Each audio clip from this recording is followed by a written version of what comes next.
வணக்கம். இது உங்கள் ஆர்ஆர். இன்றைக்கி டாப்பிக்கில் இந்த வீடியோ பார்த்திங்கன்னா பீனாலஜி அண்டு விக்டிமாலஜி அப்படின்னு ஒரு சப்ஜெக்ட். இது பெரும்பாலும் பார்த்திங்கன்னா ஃபைனல் செமஸ்டர், அதாவது ஃபைனல் செமஸ்டர் ஸ்டூடெண்ட்ஸுக்கு இந்த சப்ஜெக்ட் வரும். இது பார்த்திங்கன்னா இது ஒரு இன்ட்ரோடக்ஷன் வீடியோ தான். இது என்ன மாதிரி இந்த பீனாலஜி அண்ட் விக்டிமாலஜி எந்த மாதிரி டாப்பிக்லாம் கவர் ஆகுதுன்றது மட்டும் ஒரு சம்மரி டைப்பில் இதை பார்ப்போம். அடுத்த வீடியோவில் இதோட டீட்டெயில்ஸு ஒன்று ஒன்றா பார்க்கலாம். இன்றைக்கி பார்த்திங்கன்னா பீனாலஜி அண்டு விக்டிமாலஜி அப்படின்னு இந்த டாபிக். ஃபஸ்ட்டு நமக்கு பீனாலஜினா என்ன, விக்டிமாலஜினா என்ன அப்படின்றது நமக்கு முதல்ல தெரியணும். அப்போ தான் இந்த டாப்பிக்கை உங்களுக்கு புரியும். ஃபார் எக்ஸாம்பிள், இந்த பீனாலஜி அண்ட் விக்டிமாலஜி முன்னாடியே ஒரு கிரிமினாலஜின்னு ஒன்று இருக்குது. அது இந்த சப்ஜெக்டில் கிடையாது. ஆக்சுவலாக என்ன பார்த்தீங்கன்னா, கிரிமினாலஜின்னா study of crime. Study of crime அப்படின்னா என்ன சார் அப்படின்னா, க்ரைம்னா குற்றம். அந்த குற்றம் ஏன் வந்தது, காசஸ், காரணம் என்ன, அந்த குற்றம் நடைபெற்றதுக்கு காரணம் என்றதை பற்றி படிக்கிறது கிரிமினாலஜி. அப்போ பீனாலஜினா என்ன அப்படின்னா, study of punishment of crime. அதாவது அந்த பனிஷ்மெண்ட் தராங்க. ஒரு க்ரைம் நடந்திருக்கு, அவர் கன்விக்ட் ஆயிடுறாரு, அவருக்கு என்ன மாதிரி குற்றம் தண்டனை தரணும் அப்படின்ற ஒரு டீட்டெயில் ஸ்டடி, அதுதான் பீனாலஜி. அதனால தான் நமக்கு இந்தியன் பீனல் கோட் அப்படின்னு இருந்தது, உங்களுக்கு தெரியும் இல்லையா? அதனால தான் அது பீனல். அந்த பீனல் ப்ளஸ் லாஜின்னால பீனாலஜி அப்படின்றாங்க. Study of punishment of crime. அந்த பனிஷ்மெண்ட்டை பற்றி ஒரு ஸ்டடி படிக்கிறது தான் பீனாலஜி. அப்போ விக்டிமாலஜினா என்ன அப்படின்னா, விக்டிம்னா என்ன அர்த்தம், பாதிக்கப்பட்ட நபர் பேர் விக்டிம். ஒருத்தர் பாதிக்கப்பட்டிருக்காருன்னா அவர் விக்டிம். அந்த விக்டிமை பற்றி, விக்டிம்னா என்ன, அவருக்கு உண்டான லாஸ் என்ன இருக்குது, அவருக்கு எந்த மாதிரி லாஸ் ஏற்பட்டிருக்கு, அதுக்கு எந்த மாதிரி ஒரு இழப்பீடு தரணும் அப்படின்னு ஒரு ஸ்டடி பண்ணி படிக்கிறது தான் பீனாலஜி அண்டு விக்டிமாலஜி. புரியுதுங்களா? பீனாலஜினா என்ன, a study of punishment of crime. அந்த பனிஷ்மெண்ட்டோட என்ன மாதிரி பனிஷ்மெண்ட்லாம் தரணும் அப்படின்றத ஒரு டீட்டெயில் ஸ்டடி. விக்டிமாலஜினா என்ன, study on the victims loss. அந்த இழப்பீடு வழங்க என்ன மாதிரியான இழப்பீடுலாம் அவங்க விக்டிம்ஸ் தரணும் அப்படின்றது ஒரு டீட்டெயில் ஸ்டடி. இதுதான் இந்த டோட்டல் சப்ஜெக்டே உங்களுக்கு பீனாலஜி அண்ட் விக்டிமாலஜி பேசுது. இப்போ இன்னும் உங்களுக்கு சிம்பிளாக உங்களுக்கு புரியணும் அப்படின்னா, if a person commits a theft, ஒருத்தர் ஒரு பொருளை திருடுறான்னு வச்சுப்போம். இதுதான் ஒரு இன்சிடென்ட்னு வச்சுங்க. ஒருத்தர் ஒரு பொருளை திருடுறாரு. அப்போ கிரிமினாலஜினா என்ன வரும் இதில், அவர் ஏன் திருடினார் அதை பற்றி சொல்கிறது தான் கிரிமினாலஜி. ஆனால் நமக்கு இந்த சப்ஜெக்டில் கிரிமினாலஜி கிடையாது. நமக்கு புரியணுன்றதுக்காக நான் அதை சொல்கிறேன் நான். அப்போது பீனாலஜி இந்த இடத்துல என்னென்ன வரும், ஒய் டிட் ஹீ ஸ்டீல் அப்படின்னா கிரிமினாலஜி. அப்போ பீனாலஜி என்ன வரும், what punishment should be given, என்ன தண்டனை வழங்கப்பட வேண்டும். அவர் ஒரு குற்றம் புரிஞ்சிருக்காரு, அதுக்கு என்ன மாதிரி தண்டனை வழங்கப்பட வேணுன்றதை பற்றி படிக்கிறது தான் பீனாலஜி. சரி, அப்போது what about the victims loss, அந்த பாதிக்கப்பட்டவருக்கு என்ன, what about the victims loss, அந்த பற்றி படிக்கிறது தான் விக்டிமாலஜி. புரியுதுங்களா? இப்போ இதில் பார்த்திங்கன்னா நம்ம என்னென்ன பார்க்க போகிறோம்னா, அதாவது இப்போ பார்க்க போகிறதில்ல, இது ஒரு டீட்டெயில் ஸ்டடி நம்ம அடுத்த வீடியோவில் பார்க்கலாம். இது உங்களுக்கு ஒரு இன்ட்ரோடக்ஷன் பார்ட்னால சொல்கிறேன். அதாவது க்ரைம்ஸ் இன் இந்தியாவில் இந்த பீனாலஜியும் விக்டிமாலஜியும் எப்படி ஹேண்டில் பண்ணுறாங்க அப்படின்றது ஒரு டாப்பிக்கு. அது மட்டும் இல்லாமல் போலீஸ் அண்ட் கிரிமினல் ஜஸ்டிஸ், போலீஸோட பவர்ஸ் என்ன அப்படின்றத பார்க்க போகிறோம். Punishment of offenders, prison system, treatment and correction of offender, re-socialization, probation, parole, victimology, law reforms. இந்த 10 டாப்பிக்கை பற்றி நீங்கள் தெரிஞ்சுக்கிட்டிங்கன்னா இந்த ஹோல் சப்ஜெக்டை நீங்கள் தெரிஞ்சிட்டா மாதிரி தான். புரியுதுங்களா? இப்போ கொஞ்சம் டீட்டெயிலாக அது ஒரு எக்ஸ்ப்ளனேஷன் பண்ணுறேன் நான்.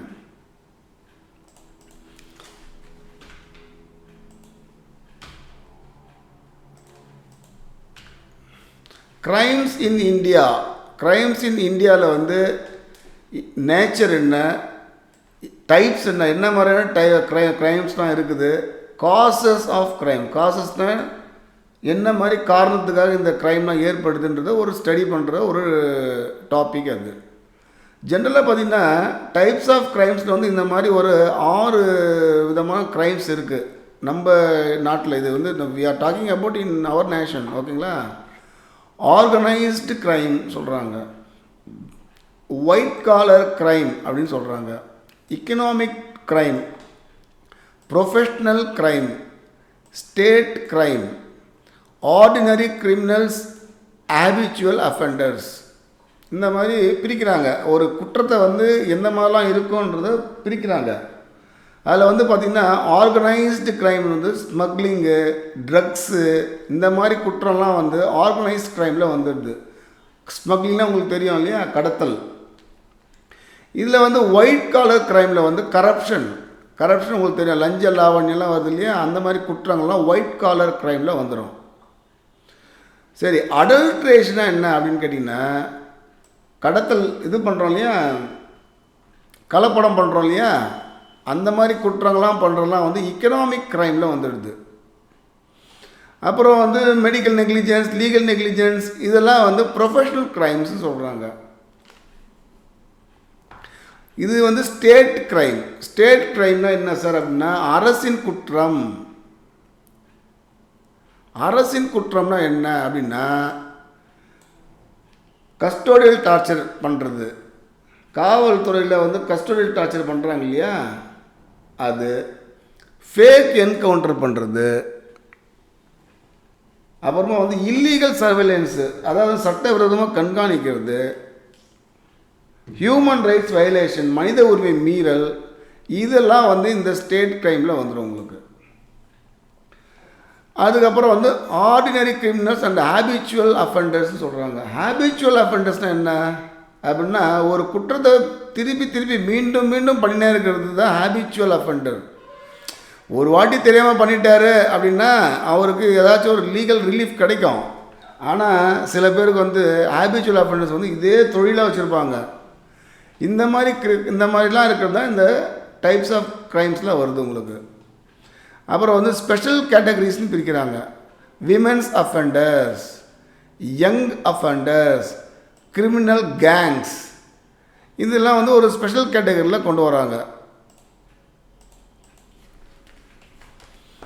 அப்புறம் வந்து பார்த்திங்கன்னா மார்ஜினலைஸ்டு கிரைம்ஸ்னு சொல்கிறாங்க. மார்ஜினலைஸ்ட் கிரைமில் வந்து ஃபாரஸ்ட் அஃபென்சஸ், ப்ராஸ்டியூஷன், வேக்ரன்சி. வேக்ரன்ஸ்னால் என்ன அப்படின்னு கேட்டிங்கன்னா, அவங்களுக்கு ஒரு வீடு இருக்காது, ஒரு வேலை இருக்காது, ஏதோ ஒன்று அழிஞ்சின்னு தெரிஞ்சுன்னு எதனா ஒரு இது பண்ணிகிட்டே இருப்பான், ஒரு க்ரைம் பண்ணிகிட்டே இருப்பான். அவனை போய் நீங்கள் தேடவே முடியாது.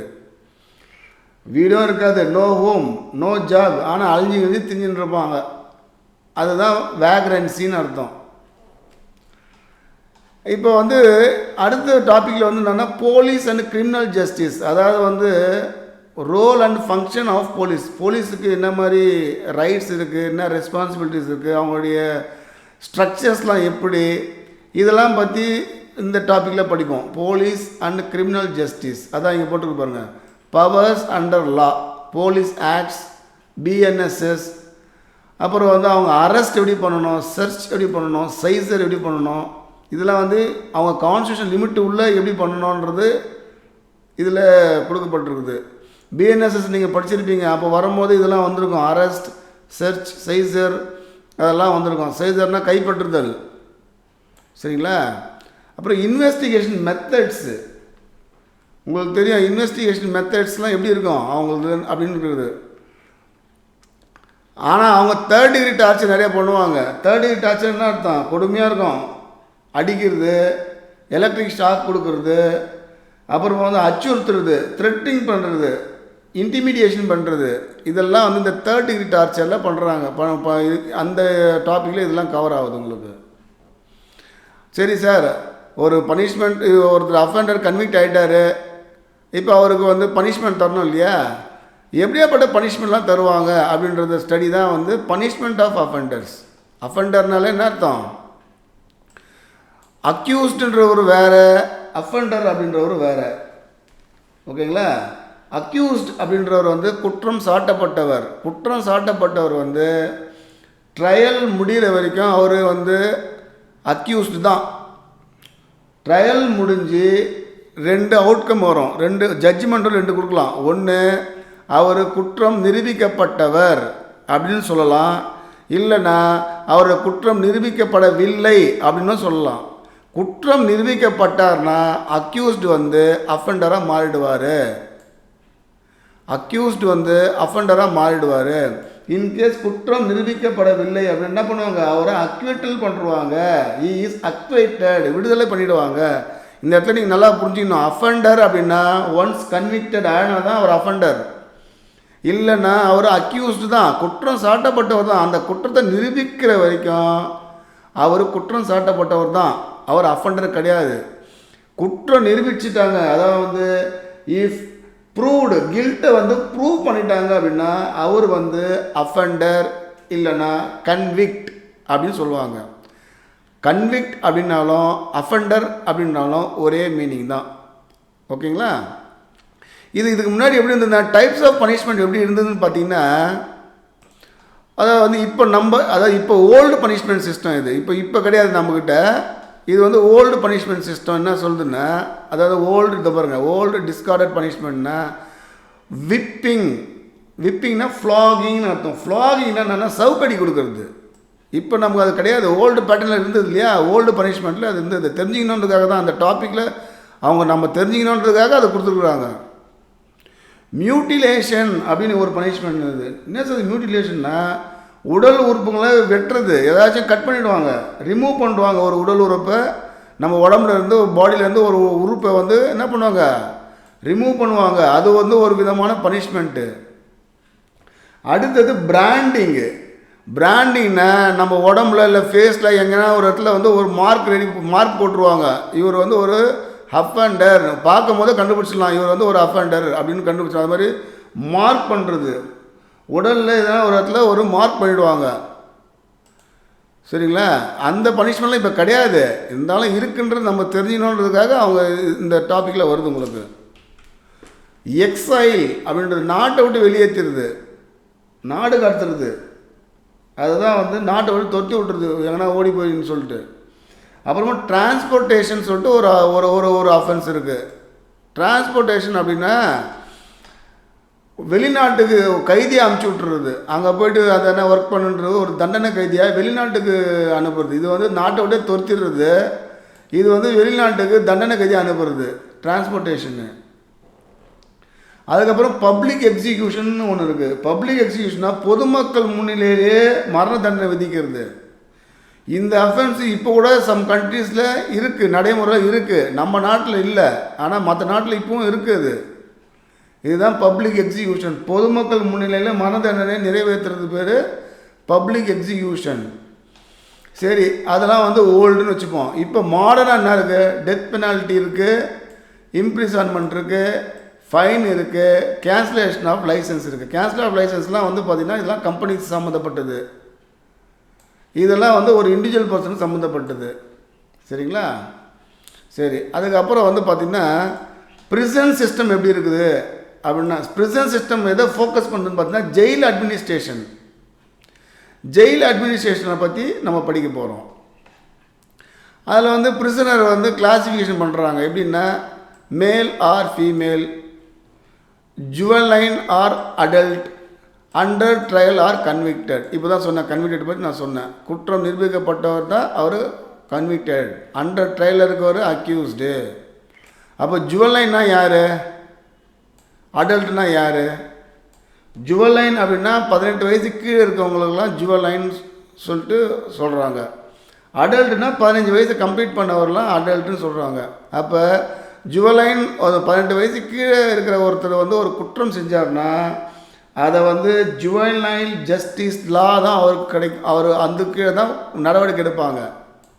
அடல்ட்டுக்கு வந்து ரெகுலர் கிரிமினல் லா வரும். ரெகுலர் கிரிமினல்னா அர்த்தம் பிஎன்எஸ்எஸ் இங்கே வந்துடும் அவருக்கு அடல்ட்டுக்கு.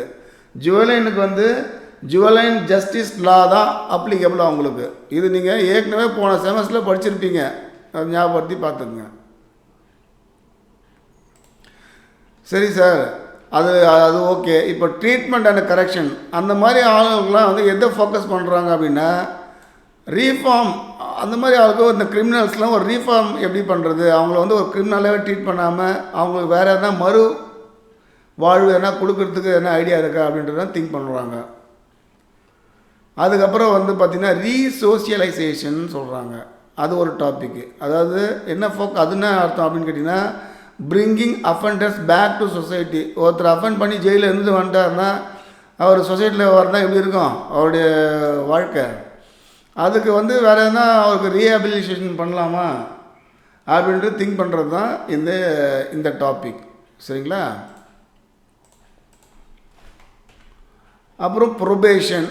உங்களுக்கு ப்ரொபேஷன் ஏற்கனவே தெரிஞ்சிருக்கும், ஏன்னா இது போன செமஸ்டர்லேயே உங்களுக்கு ப்ரொபேஷன் வந்துருக்குன்னு நினைக்கிறேன் நான். ப்ரொபேஷன் அப்படின்றது வந்து தி ப்ரொபேஷன் ஆஃப் அஃபெண்டர்ஸ் ஆக்ட் 1958ன்னு அர்த்தம். அதாவது இது என்ன அப்படின்னு கேட்டிங்கன்னா ப்ரொபேஷன் அப்படின்னா என்னன்னு கேட்டிங்கன்னா ஒருத்தர் அக்யூஸ்டை வந்து ஒரு ட்ரையல் நடத்துகிறாங்க, அவர் மேலே ஒரு குற்றம் சாட்டுறாங்க, அவருக்கு ட்ரையல் நடக்குது, அப்புறம் ஒரு ஜட்ஜ்மெண்ட் தராங்க. இவர் வந்து குற்றவாளி நிரூபிக்கப்படுறாங்க. நிரூபிக்கப்பட்ட உடனே கோர்ட் வந்து என்ன பண்ணணும்னா இந்த ப்ரொபேஷனில் வந்து அனுப்பிச்சிடும். அதாவது வந்து தண்டனை வழங்காமல் அவரை விடுதலை பண்ணணும் சில கண்டிஷன்ஸில். இது வந்து டிஸ்கிரிமினேஷனரி பவர் ஆஃப் கோர்ட்டு. அவருக்கு தண்டனை வழங்கணும், ஆனால் தண்டனை வழங்காமல் ஒரு கண்டிஷன் பண்ணி வெளியே அனுப்பிச்சி விட்ருவோம், விடுதலை பண்ணி விட்ருவோம். இது வந்து எல்லா அஃபென்ஸுக்கும் நடக்காது. அது மாதிரி நான் காக்னிசபிள் அஃபென்ஸுக்கு கொடுப்பாங்க ஜென்ரலாக. அது வந்து ஒரு ஃபஸ்ட் அஃபெண்டராக இருக்கார், தெரியாமல் பண்ணிட்டாரு அப்படின்னு ஒரு மன்னிச்சு விடுதலை பண்ணுறது தான் ப்ரொபேஷன். சரிங்களா? இவர் கொலைலாம் பண்ணிட்டாருனாலாம் ப்ரொபேஷன்லாம் கொடுக்க மாட்டாங்க. நான் காக்னிசபிள் அஃபென்ஸ் தான் வந்து ஒரு மைனர் சின்ன சின்ன குற்றம் பண்ணியிருக்காருன்னா அதுக்கெலாம் வந்து ஒரு தண்டனை ஒரு ஒரு என்ன சொல்கிறது ஒரு கண்டிஷனோடு அவரை விடுதலை பண்ணுறது தான் ப்ரொபேஷன். இது வந்து த ப்ரொபேஷன் ஆஃப் அஃபெண்டர்ஸ் ஆக்ட் 1958 தான் அதை கண்ட்ரோல் பண்ணுது. அதுக்கு அண்டர் தான் இந்த ப்ரொபேஷன் கொடுப்பாங்க. அப்போ அதுக்கு அடுத்தது வந்து பார்த்தீங்கன்னா பரோல். உங்களுக்கு பரோல்னால் ஏற்கனவே தெரியும். பரோல்னால் என்ன அர்த்தம்? Temporary release of prisoner. இவர் வந்து கன்விக்டட் தான், இவர் அஃபெண்டர் தான், ஜெயிலில் போட்டாங்க அவரை. ஆனால் ஏதோ ஒரு முக்கியமான காரணத்துக்காக அவர் என்ன பண்ணுறாங்க, டெம்பரவரி ரிலீஸ் பண்ணுறாங்க. அப்போ டெம்பரவரி ரிலீஸ் பண்ணுறாங்கன்னா அர்த்தம் அந்த வேலை முடிஞ்சோன்னா திருப்பி என்ன வரணும், அவர் ஜெயிலுக்கு வரணும். அவர் ப்ரொபேஷன்ன்றது அப்படி கிடையாது, ஜெயிலுக்கே அனுப்ப மாட்டாங்க. கன்விக்ட் ஆன அஃபெண்டரை வார்ன் பண்ணி அட்மானிஷன் கொடுத்து வெளியே அனுப்பிச்சி விட்ருவாங்க. ஆனால் இவர் வந்து சர்வேலன்ஸில் இருப்பாங்க. ப்ரொபேஷன் ஆஃபீஸர் இவரை வந்து என்ன பண்ணுவாங்க, மேற்பார்வை பண்ணினே இருப்பாங்க. இவர் எதனா தப்பு பண்ணாருன்னா இதை கேன்சல் பண்ணி திருப்பி உள்ளே போட்டுருவாங்க அவரை ப்ரொபேஷனில். பரோலில் வந்து எப்படின்னா அந்த டெம்பரவரியாக அவர் ஒரு 10 நாள் வெளியே அனுப்பணும்னா ஏதோ அவருக்கு வந்து ஒரு சோசியல் எமர்ஜென்சி இருக்குது, ஏதோ ஒரு விஷயமா இருந்ததுன்னா அதை வந்து ஒரு முறையாக பர்மிஷன் வாங்கிட்டு கோர்ட் வந்து வெளியே விடுவோம் அவரை. இது வந்து பரோல் வந்து பார்த்திங்கன்னா பிரிசனர் டிபார்ட்மெண்ட் அனுப்புவோம் வெளியே. அவர் நன்னடத்தையை பற்றி சரி ஒரு 10 நாள் அவருக்கு வந்து இது எமர்ஜென்சிக்கு வெளியே அனுப்புவோம். ஆனால் அந்த 10 நாள் கழிச்சு அவர் திருப்பி என்ன பண்ணணும், பிரிசனுக்கு வந்துடணும். இது ப்ரொபேஷன் கொடுக்கறது கோர்ட்டு, பரோல் கொடுக்கறது ஜெயில் அட்மினிஸ்ட்ரேஷன் கொடுக்கும். விக்டிமாலஜி அப்படின்னா பாதிக்கப்பட்டவருக்கு ஏதாச்சும் ஒரு இழப்பீடு தரணும், அதை பற்றி படிக்கிறது தான் விக்டிமாலஜி. நம்ம அதை வந்து உங்களுக்கு ஆல்ரெடி டிஸ்கஸ் பண்ணிட்டு நம்ம இப்போ லா ரீஃபார்ம்ஸ்னா சரி இம்ப்ரூவ்மெண்ட் என்னென்ன பண்ணலாம், இந்த கிரிமினல் ஜஸ்டிஸில் என்னென்ன பண்ணலாம் அதை பற்றி ஒரு ரீஃபார்ம்ஸ். இப்போ பெரிய ரிட்டையர்ட் ஜட்ஜஸ்லாம் இருப்பாங்க இல்லையா, அவங்களாம் வந்து அரசாங்கத்துக்கு சில சஜஷன்ஸ் கொடுக்குறது, அரசாங்கத்துக்கோ இல்லைன்னா ஜுடிஷியரிக்கோ சஜஷன்ஸ் கொடுக்குறது. இதெல்லாம் எந்த மாதிரி ரீஃபார்ம்ஸ்லாம் தேவைப்படுது, எந்த மாதிரிலாம் செய்யணும் அப்படின்றது ஒரு ஸ்டடி பண்ணுவாங்க. ஸ்டடி பண்ணி அரசாங்கத்துக்கோ இல்லை ஜுடிஷியருக்கோ ஒரு ரிப்போர்ட்டாக கொடுக்கறது தான் வந்து இந்த லா ஆஃப் ரீஃபார்ம்ஸ். ஸோ இந்த சப்ஜெக்டை பொறுத்த வரைக்கும் நம்ம இதெல்லாம் கவரப் பண்ணோம்னா இதுதான் penology and victimology, crime in law, crime in India, police and criminal justice, punishment of offenders, prison system எப்படி இருக்கணும், treatment and correction of offender, resocialisation, probation, parole, victimology, law reforms. இதெல்லாம் நம்ம இந்த டாப்பிக்லாம் இனி அடுத்தடுத்த வீடியோவில் நம்ம ஒரு டாப்பிக்கை எடுத்து அதை டீட்டெயிலாக நம்ம வந்து பார்க்க போகிறோம். இது வந்து ஒரு இன்ட்ரோடக்ஷன் கிளாஸ்னால உங்களுக்கு வந்து ஒரு என்ன சொல்கிறது, ஒரு காமன் ஐடியாவும் உங்களுக்கு நான் கொடுக்குறேன். சரிங்களா? உங்களுக்கு இந்த வீடியோ பிடிச்சிருக்கும், உங்களுக்கு யூஸ்ஃபுல்லாக இருக்கும்னு நினைக்கிறேன். நன்றி, வணக்கம்.